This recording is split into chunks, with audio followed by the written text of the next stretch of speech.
सभापती महोदय, मी 289च्या मार्फत एक विषय आपल्या समोर मांडू इच्छितो। बीडमध्ये मागच्या आठवड्यामध्ये 9 डिसेंबर रोजी एक घटना घडली। एक केस तालुक्यातील मस्सा जो गाव आहे, या गावातील एक सरपंच आहे संतोष अण्णा देशमुख, आणि या संतोष अण्णा देशमुखांचा खून करण्यात आला। याच्यामध्ये जे कोणी आरोपी आहे यांच्यावर त्वरित कारवाई झाली पाहिजे। माननीय उपसभापती महोदया, बीड जिल्ह्यामध्ये मसाजोगला जी काही घटना झाली आहे ती अतिशय गंभीर अशा प्रकारची घटना आहे। एका तरुण सरपंचाचा अतिशय निघृण अशा प्रकारचा खून हा त्या ठिकाणी करण्यात आलेला आहे, आणि निश्चितच ही घटना सरकारने देखील अतिशय गांभीर्याने घेतलेली आहे। या संदर्भात तिथला जो PI आहे त्याला सक्तीच्या रजेवर पाठवलाय। त्यावेळेचा जो इन्चार्ज PSI आहे त्याला सस्पेंड केलेला आहे। 3 आरोपींना अटक केलेली आहे। काही आरोपी अद्याप फरार असले तरी त्यांना शोधून काढून त्यांना देखील निश्चितपणे अटक करण्यात येईल।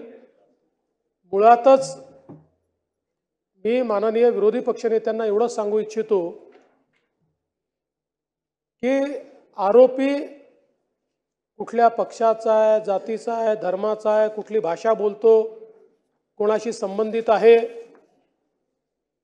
अशा प्रकारचा विचार न करता जो खरोखर घटनेमध्ये इन्व्हॉल्व असेल अशा प्रत्येकावर कारवाई केलीच जाईल। याकरताच ही केस CID क्राईमला ट्रान्सफर केलेली आहे। तिथे या संदर्भात एक स्पेशल SIT तयार करायला सांगितलेली आहे। या SITच्या मार्फत याची चौकशी करून या घटनेच्या पाठीमागे जे कोणी असतील त्यांना शोधून काढून त्यांच्यावर कारवाई केली जाईल। माझी आपल्याला एवढीच विनंती आहे, हे सभागृह एक सर्वोच्च सभागृह आहे। या सभागृहामध्ये आपण जेव्हा बोलतो त्यावेळेस ते 14 कोटी जनतेपर्यंत जातं। त्यामुळे मंत्र्यांच्या जवळचे वगैरे असं आपण ज्यावेळेस बोलतो त्यावेळेस विनाकारण ज्या मंत्र्यांचा काही त्यात इन्व्हॉल्वमेंट नसतं, सहभाग नसतो, अशा मंत्र्यांवर देखील कुठेतरी अंगुली निर्देश होतो।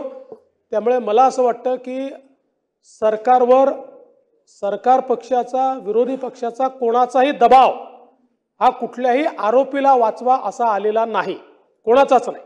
त्यामुळे जे आरोपी निष्पन्न होतील, आणि आम्ही याच्यामध्ये संपूर्ण टेक्निकल आणि AI या दोन्हीचा वापर करतो। पहिल्यांदा काही गुन्हे आपण आता आर्टिफिशियल इंटेलिजन्सच्या माध्यमातून त्या ठिकाणी सगळी कनेक्टिव्हिटी शोधून काढतो। इथे देखील आपण ते करणार आहोत।